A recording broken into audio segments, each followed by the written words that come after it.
Thomas and the Great Railway Show. Dear friends, Henry, Gordon, and James have been grumpy lately. They were jealous because Thomas had been asked to visit the National Railway Museum in York. The Fat Controller was afraid that they would go on strike, but they didn't. If Thomas wants to be a museum piece, they said to each other, what's that to do with us? Meanwhile, Thomas was enjoying himself. I hope you will enjoy reading about how he did so. The author, Wilbert Awdry. Museum piece. I don't believe it, muttered Gordon furiously. What's Thomas got that an important engine like me hasn't? Tell me that. Gallivanting off to museums. Bah!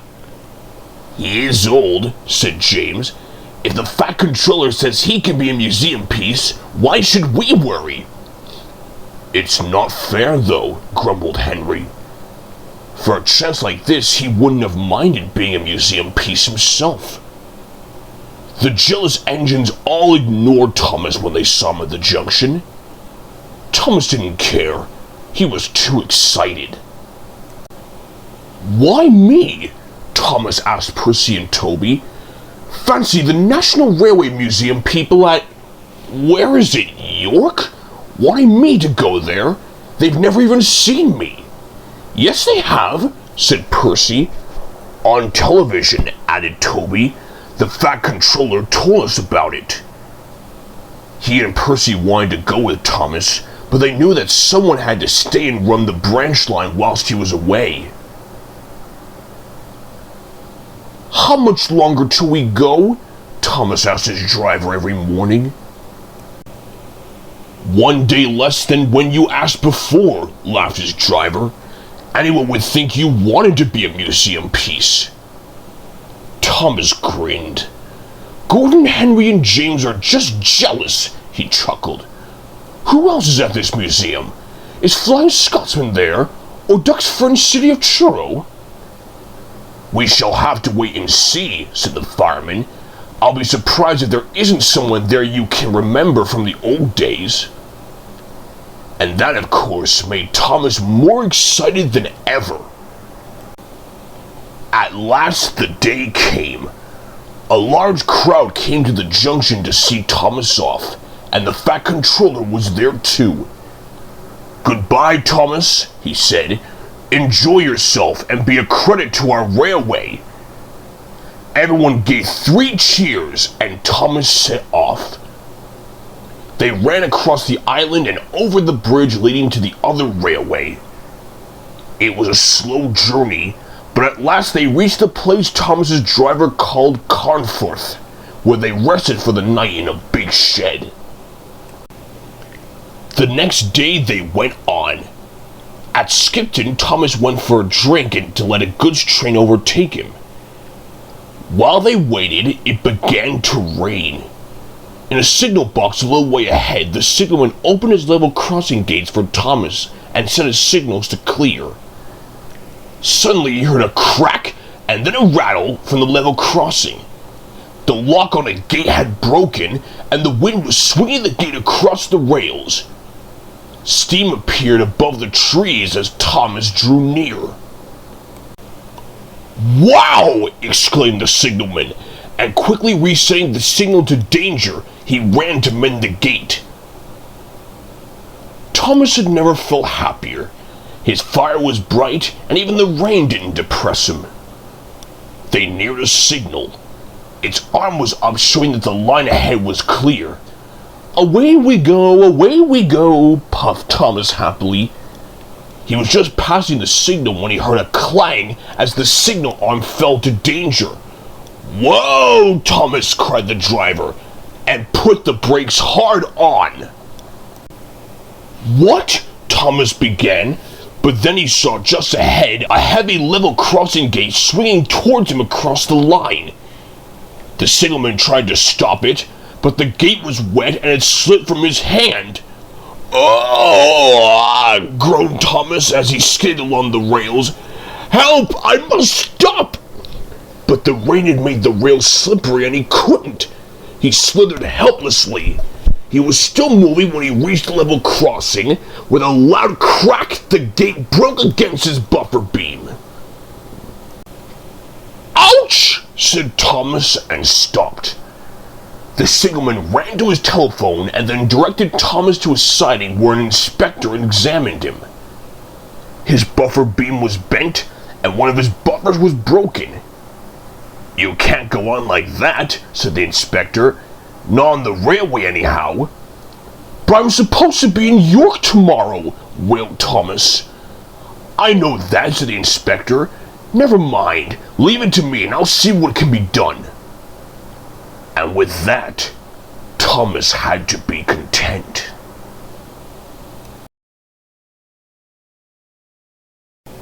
Not the ticket. Thomas had to stay in the siding for the rest of the day. His fire went out and he grew colder and colder. The rain fell more heavily, and what had begun as a splendid day began to turn into a disaster. "I wish I was in my nice warm shed," he said to himself miserably. At last the inspector returned.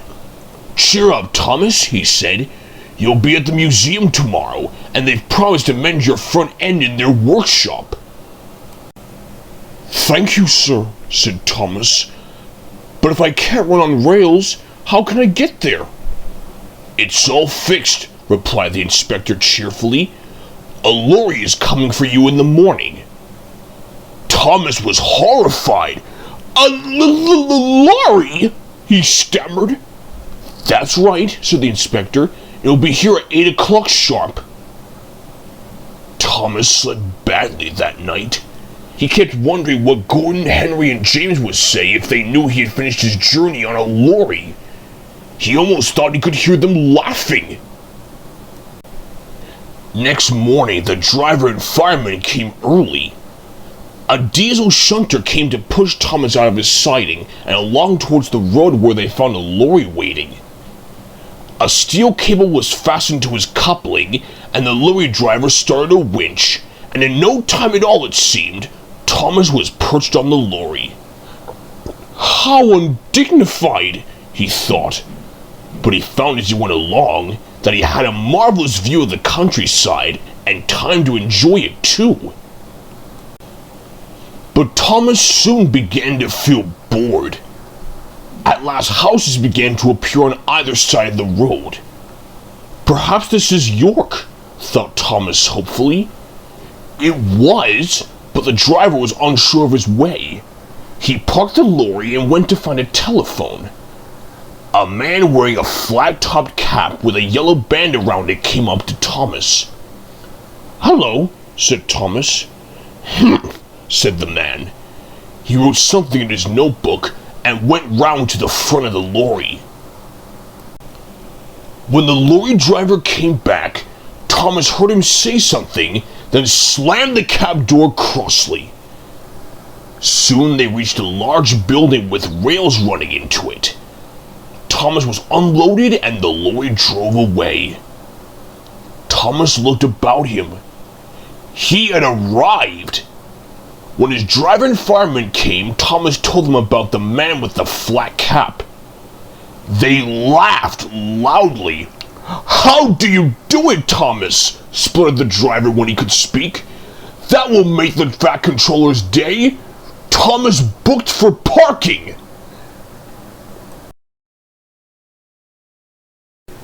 Trouble on the line. The museum people were as good as their word. Thomas went at once into the workshop, where his buffer beam was soon straightened and a new buffer bolted on. In the workshop was a green engine like Flying Scotsman, but smaller. He was called Green Arrow. My brothers and I were built to run fast goods trains, he said. But we did it so well that they let us pull expresses too in the end. Now I'm the only one of my sort left. Green Arrow was so friendly that when Thomas was mended, he was sorry to leave him. But back at the Great Railway Show, he was thrilled to see instead one of Stephanie's brothers, Boxhill, an engine he remembered from the old days. Thomas was moved to a special position. "There's no doubt about it," said his driver. "You're a star attraction." "Is that being a credit to the Fat Controller?" asked Thomas. He was anxious to make up for the parking ticket.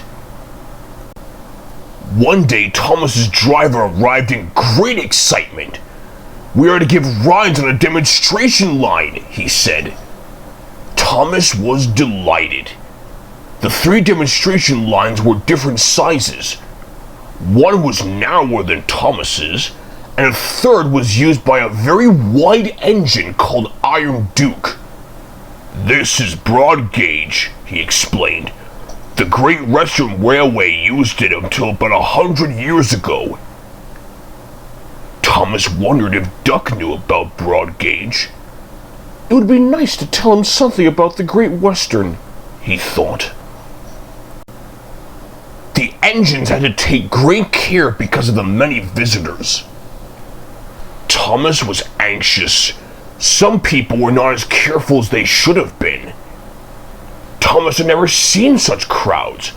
"We must watch out," he told his driver. "What would happen if a child got onto the line?" "Don't you worry, Thomas," replied the driver. "There are plenty of strong barriers, and we'll take care." But Thomas did worry. He was afraid that in an emergency he might not be able to stop soon enough. Next morning, Thomas felt better. The sun was shining, and he was looking forward to talking to Iron Duke again. He shunted happily backwards and forwards along the demonstration line all day. Then, nearly at closing time, it happened. Thomas saw something fly through the air and land on the rails in front of him. His driver saw it too. He put the brakes hard on. "Beep, beep, beep, beep," whistled Thomas in alarm. "I must stop, I must!" Thomas shuddered to a halt, and a great cloud of steam wheezed noisily from his cylinder cocks. But he couldn't stop before he hit the bundle. It burst. Sandwiches and crisps flew in all directions, while pop from a broken bottle fizzed over Thomas's wheels. In the crowd, a child frightened by the steam cried loudly. "I want to go home, Mommy, now!" screamed the child. "You noisy great engine!" shouted his mother, waving her fist at Thomas. "I'm going to see the manager!" "Oh dear," thought Thomas. "That's not the way to be a credit to the Fat Controller." "You did very well," comforted his driver. "Thank goodness it was only a lunch pack and not a child on the line." The fireman was inspecting Thomas. "Hey, look at this!" he shouted. The driver went to see. "You've damaged your brakes when you stopped suddenly," he told Thomas. "No more work till they're fixed, I'm afraid." "Never mind. If the people here today have learned that engines can't stop at once, that's a good thing." Thomas hoped they had.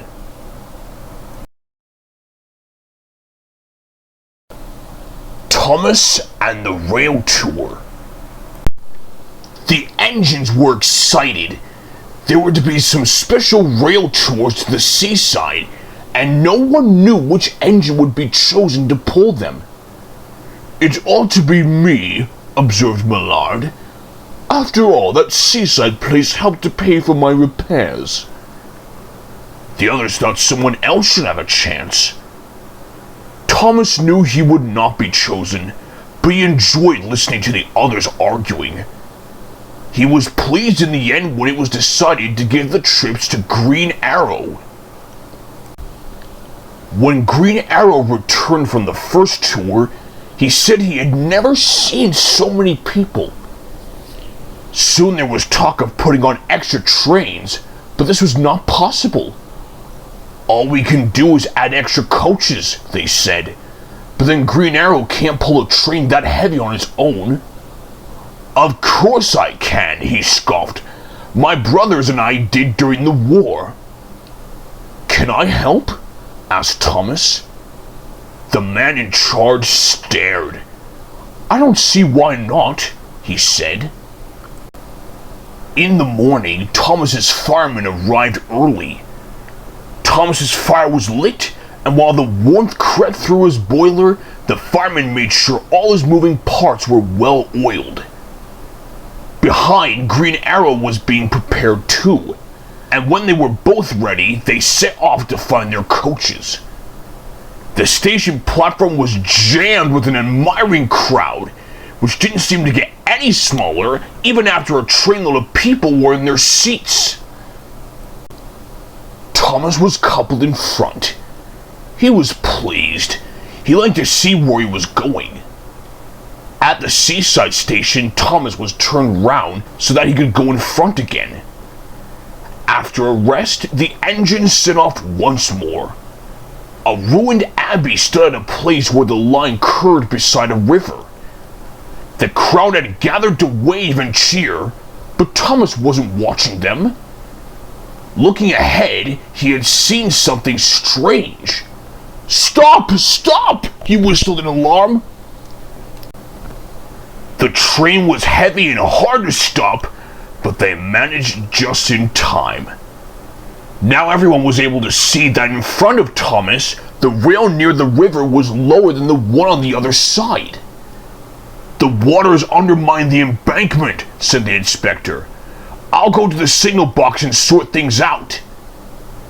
Buzzers came from the passengers, but it was late before the men decided it would be safe to use the other track. Together, the engines pushed the coaches back to a crossover.